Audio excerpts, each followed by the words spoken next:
We are turning our attention today to a case that has really haunted Quebec for decades. A deeply unsettling story. It is. It's a story about a child's sudden disappearance, a search that was just massive, and then a forensic investigation that, well, it left everyone with more questions than answers. Agonizing ambiguity is the right word for it. So, our sources for this analysis focus on the tragic 1978 disappearance and death of 10-year-old Manon Dubé in Sherbrooke. We've compiled a lot of material here, articles, research, that really outlines the known facts. And also the challenges the police face at the time, which were substantial. Exactly. And the later theories, which are powerful, connecting her case to what might have been a much wider pattern of unsolved crimes in the eastern townships. So what we want to do here is really break down this fragmented evidence. We're here to extract the raw data, the facts, the timeline, the conflicting findings, just to understand why this case has remained in, a kind of legal limbo for so long. And we should say, we are approaching this with a great deal of sensitivity, focusing only on the verifiable details from the source material. Right. We're trying to find clarity in a story that's really defined by its lack of resolution. So to properly frame this, we need to establish the anchors, the time, and the place. Manon Dubé was born around 1967, and she lived in Sherbrooke, Quebec.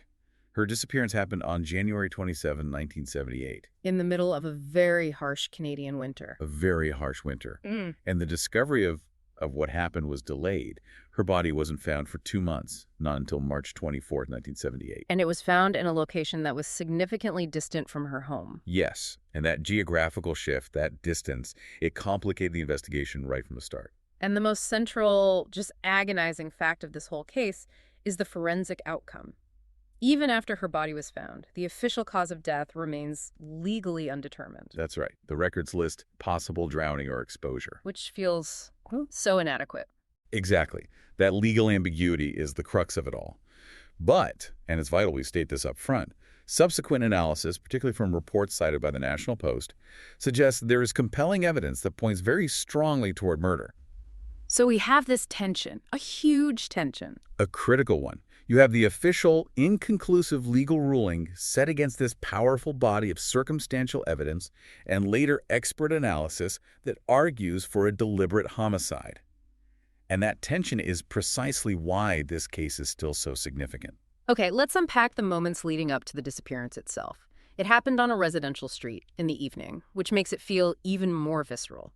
We're starting on the afternoon of January 27, 1978 in Sherbrooke. It was a typical Friday afternoon in winter.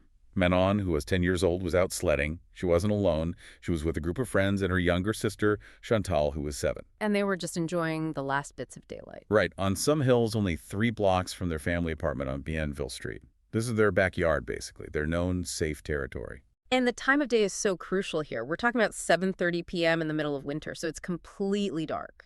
It is. Darkness has fully descended. So the kids decide, it's time to pack it up and head that very short distance home. And the sequence of events during that walk, it's just a few hundred feet, but it's where everything went wrong. It's meticulously documented. They're about 1 block away from their apartment. And Chantal, she's 7, she's cold, she just wants to get inside, so she makes the decision to run ahead. She separates from Manon right there at the street corner. That street corner. That is the precise moment. The records mark that split second as the final confirmed sighting of Manon Dubé alive. She was within sight of her home, and she never made it. The fact that they were separated by just a matter of seconds, only because of the cold, it just underscores how quickly an opportunity can be seized by a predator. When Manon didn't arrive, her mother, Jeanine Dubé, she knew something was wrong immediately, didn't she? Instantly. She reported her daughter missing right away. She didn't wait the usual period. You can only imagine the terrifying certainty she must have felt that something was profoundly wrong. And for anyone trying to picture this scene, the description of our clothes, that's the last solid piece of information they had for 2 months. It is. And these details, they really connect us to the humanity of the tragedy. Manon was wearing a navy blue snowsuit, a salmon-colored scarf, a toque. Which is a classic knitted winter hat in Quebec. Right. And red mittens and snow boots. That navy and salmon color with the bright red mittens, those are the images that the police bulletin broadcast across the entire region. But the truly alarming part of this, the part that adds so much weight to the suspicion of abduction, is that this didn't happen in a vacuum. No, it didn't. There were significant warning signs beforehand. The community was already under threat. What kind of warning signs are we talking about? The presence of a known threat is a huge factor here. During police interviews, right after Manon vanished, her little sister Chantal gave them a very specific, very disturbing detail. From a 7-year-old. From a 7-year-old. Yeah. She said that she and her cousin had been followed by someone in a dark Buick just the week before. Wow. That suggests an active surveillance pattern. It's not random. It suggests the predator was already focused on that area, maybe even selecting potential victims. And the threat wasn't limited to just the Dubé family. When officers started canvassing the neighborhood, the source material showed that multiple neighbors confirmed a really disturbing trend. Let me guess, their children had also been approached. Yes. Their children had also been approached by strangers in suspicious circumstances in the months leading up to Manon's disappearance. So this establishes a pattern of predatory behavior that was already a known issue right there around Bienville Street. It makes you wonder how widespread this knowledge was. Did the authorities know the full scope of the risk before January 27th? That is the critical question. The danger wasn't a sudden, unforeseen event. It was a documented, ongoing struggle for that community. And the fact that the mother reported her missing instantly and the police response was so large and immediate? It suggests they were operating in an environment where the threat of stranger danger was acutely felt and understood, both by the residents and by law enforcement. Okay, so given that atmosphere of threat, let's look at the scale of the search effort that launched that very same night. It sounds like police knew the clock was ticking. The swiftness and the scope of the response were. They were a testament to how severe they knew this was. Yeah. Almost instantly, on the night of the 27th, police published a public bulletin with Manon's name and photo. Trying to get help from the public right away. Which, as we'll see, had some severe unintended consequences. In terms of just manpower, this was a massive undertaking for a local police force. It was. A large search party was organized right away. It included 16 officers and 2 specialized tracker dogs. And where did they focus first?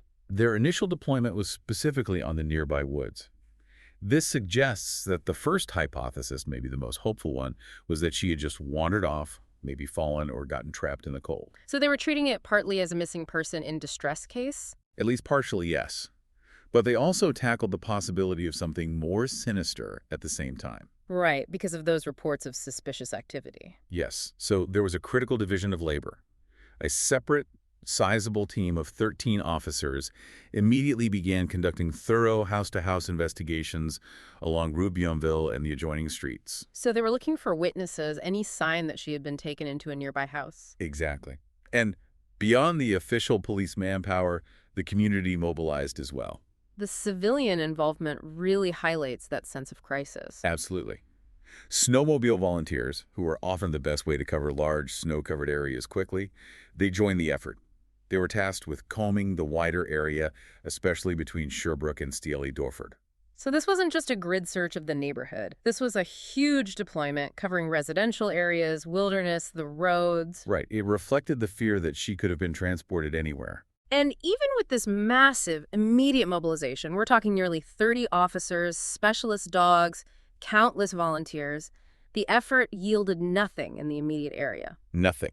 It suggests that if she was abducted, the evidence they needed was gone from that search radius within minutes of 7:30 p.m. The lack of any immediate evidence from such a concentrated search, it just speaks to the devastating efficiency of the perpetrator if we assume it was a homicide. The time window was incredibly small. And then, as the days wore on, the tragedy was just worsened immeasurably by a cruel act of manipulation. The ransom hoax. This was a profound psychological attack on the family. It was. Less than 48 hours after Manon went missing, Jenny Dubé started getting these phone calls from unknown people. And the cruelty was deliberate. It was specific. It was. One caller in particular claimed he had Manon and demanded a ransom of $25,000 for her safe return. This wasn't a vague threat. It was calculated malice. And what makes it so calculated is the heartbreaking context around that specific number, $25,000. Right. The source materials reveal that Jeanine Dubé was a new widow. Her husband had recently passed away, and she had just received about $20,000 from his life insurance policy. That detail just changes everything. It does. If the caller had demanded, say, $1 million, the police might have just dismissed it as ridiculous. But asking for $25,000, which was right in the ballpark of the insurance payout, it strongly implies that the perpetrator, or at least the hoaxer, knew about the family's intimate recent financial situation. So we have a caller with targeted knowledge making a specific, believable demand. This suggests a level of surveillance or proximity that is far beyond some random opportunist. So why did the police dismiss it as a hoax so quickly? This is a critical point about investigative judgment under extreme pressure. The police conclusion was rooted in a practical but immediate security failure. Which was? The Dubé family's home telephone number had been broadcast on a local radio station as part of those initial public bulletins asking for tips. So the very tool they used to try and find her was turned against the family. Precisely. The police theorized that someone who heard the number publicly shared had just decided to call. They publicly announced the call was likely a sick joke. An attempt to manage public anxiety, maybe. Perhaps. And to divert resources away from a futile ransom negotiation. But the fact that the caller referenced a sum so close to the insurance payout, that remains highly suspicious. It really complicates the random sick joke theory. To target a grieving mother with that kind of financial precision, it's a level of malice that's just shocking. The emotional betrayal of that hoax was maybe as damaging as the disappearance itself. To have that brief, false flash of hope that Manon was alive and could be brought back, only to have it snatched away, it just compounded the family's suffering. We have a quote from Manon Dubé that captures the agony of that 2-month waiting period. She said, "I can't help but think she has been abducted, attacked, or raped. I pray to God this hasn't happened." That expression of fear is profound. It shows the transition from that frantic search of the first night to the deep, paralyzing fear that her daughter was suffering. The hoax, coming so early, really set the tone for the whole investigation. An investigation where hope was just repeatedly crushed. Forcing the family to confront the darkest possibilities. That agonizing 2-month wait finally came to an end on March 24th, 1978. Let's shift now to the discovery and the critical initial forensic findings. The discovery happened on Good Friday. Manon's body was found on an isolated road near Ayers Cliff, Massawippi. The location is fundamental here. It was about 19 miles away from her home in Sherbrooke. A considerable distance. A very considerable distance. And it confirmed the worst suspicion, that Manon had been forcibly removed from her neighborhood and transported somewhere else. And the people who found her, that also highlights how remote the site was. Yes. Her body was discovered by 2 teenagers from Montreal who just happened to be in the area. This was not a location that was heavily monitored or frequently visited, which suggests the perpetrator intentionally sought out an isolated place to leave her. Can you describe the condition in which she was found? She was found face down and partially frozen in a stream. The presence of water and freezing temperatures. That immediately introduces massive complications for any kind of forensic analysis. So the location itself, a cold, watery environment, it starts to obscure the evidence right away. It does. It begins to erase the evidence needed for a clear cause of death determination. What about her clothing? The items from the bulletin? Largely, yes, it was intact. She still wore the navy snowsuit and other winter clothes, which was instrumental in identifying her. But the anomalies were crucial. What kind of anomaly? One of her red mittens was missing, and her toque, her winter hat, wasn't on her body but was eventually recovered nearby. A missing mitten, a recovered hat. These small details are highly significant in a crime scene analysis, aren't they? They absolutely are. They hint at a violent disruption. A missing mitten could mean she lost it in a struggle or during transport. A recovered toque suggests it might have been pulled off or knocked loose at the location where her body was deposited. These are tiny pieces of physical evidence that suggest movement, struggle, or some kind of external interference. Exactly. And what were the immediate physical injuries noted by police at the site? Manon had suffered broken bones, and there was a noticeable gash on her forehead. At the time, the police on scene immediately speculated that the gash might have been caused by jagged ice. Consistent with being found in a frozen stream, they tried to explain the injuries through the environment. They did.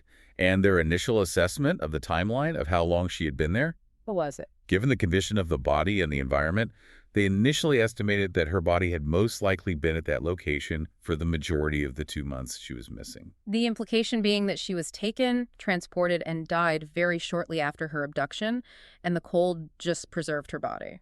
Correct. Which moves us into the post-mortem analysis. This is the critical phase where physical evidence runs headlong into forensic uncertainty. And that ambiguity is what ultimately defined the legal status of this case for decades. The autopsy was performed in Montreal, and despite the efforts of the forensic team, the precise cause of death remains officially undetermined. The final report was inconclusive, listing possible drowning or exposure as the likely scenarios. And that's the core tragedy of the investigative failure here. The official status is undetermined cause, but later sources, like the National Post, say there's compelling evidence of murder. So why did the initial autopsy fail to secure a homicide ruling? It creates a tremendous legal hurdle. When a body is recovered after 2 months in freezing water and snow, the environmental degradation is immense. Forensic teams struggled to distinguish trauma-inflicted ante-mortem before death from post-mortem damage. Damage caused by freezing water animals. Exactly. The freezing in the water essentially erased the subtle, critical forensic markers needed to prove a deliberate illegal act caused the death. If there had been defensive wounds or a clear fatal blow, the ruling would have been easier. Precisely. But in cold water immersion cases, signs of a struggle or even asphyxiation can be masked by environmental factors. The result is this challenging legal status of undetermined, which effectively prevented the case from being actively prosecuted as a murder for decades. But the sources do indicate conflicting possibilities about the specific trauma. Let's go back to that gash on her head that police first thought was from ice. That initial speculation was based on what was apparent at the scene. Oh. But later forensic analysis raised serious questions. Suggestions arose that the gash might not have been caused by rough natural ice at all. But by what? But perhaps by something metal, a blunt force instrument. This shift immediately changes the scenario from an accidental slip or environmental trauma to a deliberate, violent act. A metal object Mm-hmm. that would strengthen the homicide argument substantially. But the uncertainty didn't end there, did it? The timeline itself was also questioned. Absolutely. The question of whether her body was moved is a major point of conflict. The initial police estimate was that she'd been in that stream for the full 2 months. But if she was moved, the discovery scene isn't the death scene, meaning investigators were focusing on the wrong location. That's the implication. Some investigators considered that her body may have been placed in the stream later, and some forensic findings suggested that, based on decomposition or other markers, she may have been at that location for significantly less than 2 months. Which contradicts the initial police estimate. It does, and it opens up this terrifying black hole in the timeline. If she didn't die immediately on January 27th, where was she for those weeks? Was she held captive? These conflicting possibilities just illustrate the depth of the initial investigative challenge. You have a scene suggesting drowning or exposure, but an injury that might be from a metal object, and a timeline that refuses to be fixed. And we also have to address the speculative narratives that attach themselves to cases like this. The sources note that suggestions of a hit-and-run or sexual abuse were raised. But it's important to clarify what the source material actually supports here. We have to be very clear. While these scenarios were raised, the source material explicitly states that no evidence indicates either of these. We have to stick to the documented facts. The core ambiguity remains centered on the mechanism of death. So because of all this forensic inconclusiveness, the case inevitably stalled. It became cold relatively quickly. No clear suspect, no clear cause of death, and a compromised crime scene. It remained dormant and unsolved for over 2 decades. A devastating reflection of how environment and time can just degrade the evidence you need for a prosecution. It is. But the family refused to let the case just vanish. Manon's sister, Chantal, she pushed for action years later. What happened then? In 2001, 23 years after Manon vanished, her sister requested that the case be reopened. This was a critical step. It allowed investigators to use new forensic technologies that didn't exist in 1978. Hoping to extract DNA maybe, or reassess old evidence? That was the hope. Yeah. A tremendous, though fragile, sense of hope for the family. Right. But unfortunately, the devastating cycle repeated itself. The results of the renewed investigation proved inconclusive. Even with modern technology, the original forensic ambiguity, compounded by the time that had passed, it just persisted. The case went cold once again. And this unresolved status brings us to what makes this case so crucial for criminal research. the effort to move beyond the forensics by connecting her tragedy to a wider pattern of violence. This shift in focus is monumental, from Manon as an isolated victim to one data point in a potential series. Over time, investigators and analysts recognized distinct links between Manon Dubé's case and the deaths of two other young women in the same region, Teresa Allure and Louise Cameron. What were the shared resemblances that allowed them to make that connection? We're talking about three separate incidents. The resemblance is centered on several factors: the age and demographic of the victims, the proximity of the crimes within the eastern townships, the lack of resolution, and crucially the discovery sites. The patterns of removal and disposal? Exactly. It suggested a methodical, repeatable behavior. So the hypothesis becomes terrifyingly clear that these three deaths may have been committed by the same person, the presence of a serial perpetrator operating in the region in the late 1970s. And if that's true, it changes the entire investigative approach. Manon's case is no longer an isolated mystery. It's a critical piece of a much larger systemic puzzle.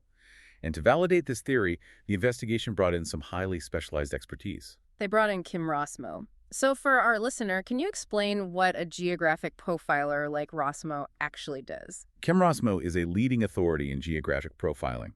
It's a technique that analyzes the spatial behavior of criminals, especially serial offenders. It doesn't rely on DNA or eyewitness testimony. It relies on mapping the locations. The victim's last known sighting, the crime scene, the body disposal sites. All of it. To create a mathematical probability surface that indicates where the offender most likely lives or operates. It's essentially using geography as evidence itself.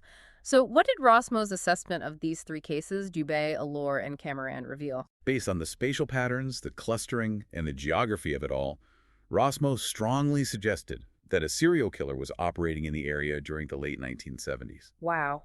That analytical conclusion essentially bypasses the frustrating undetermined cause status of Manon's autopsy. It does. Analytically, it places Manon's death firmly in the category of a homicide committed by a repeat offender, regardless of what the initial forensic report was able to prove. It's a powerful conclusion. It absolutely is. And this finding explains why the Manon Dubé case remains a touchstone in criminal history research. It's not just listed under unsolved murders in Canada, it's specifically referenced in works analyzing criminal investigative failures. Let's talk about that phrase, criminal investigative failures.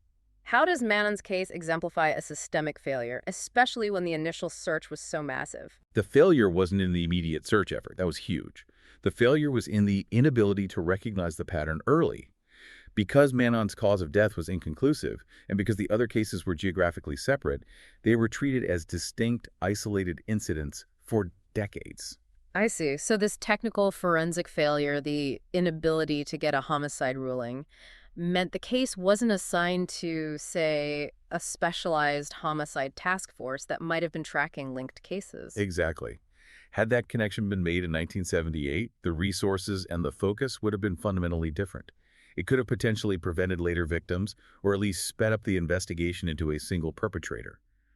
Rossmo's work, decades later, illuminated that initial catastrophic blind spot. It really underscores the immense value of geographic profiling. Even if the evidence at one scene is fragmented, the meta-level evidence, the pattern signature, can provide the context you need to move forward. Even decades late.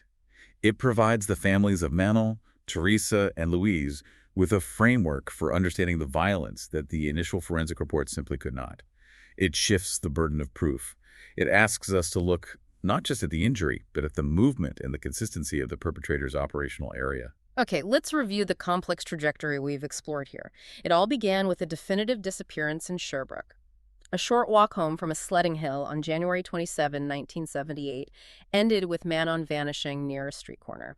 This was followed by that massive but ultimately fruitless search effort, which was then immediately compounded by that cruel, calculated ransom hoax. A hoax that preyed on her newly widowed mother by referencing her insurance payout. Then the somber discovery 2 months later, 19 miles away, which just raised this immense number of forensic questions. The body's condition, face down, partially frozen, with broken bones and that questionable gash on the head. All leading directly to the painful, inconclusive official status of drowning or exposure. So what's most critical for the listener to carry forward is this enduring analytical conflict. Legally, the status is undetermined cause. Right.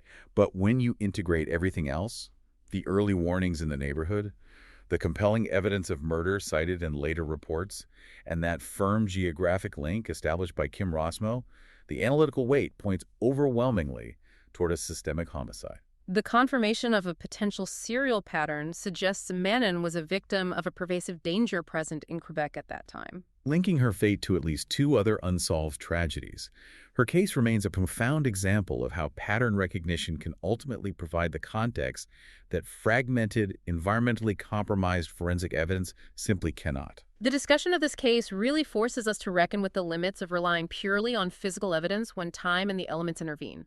The whole investigation rested on these fragmented clues. From a single missing red mitten to the ambiguous nature of a head wound. And finally, to the geographical pattern of a killer's potential movements. Which raises an important final thought for anyone studying these cases.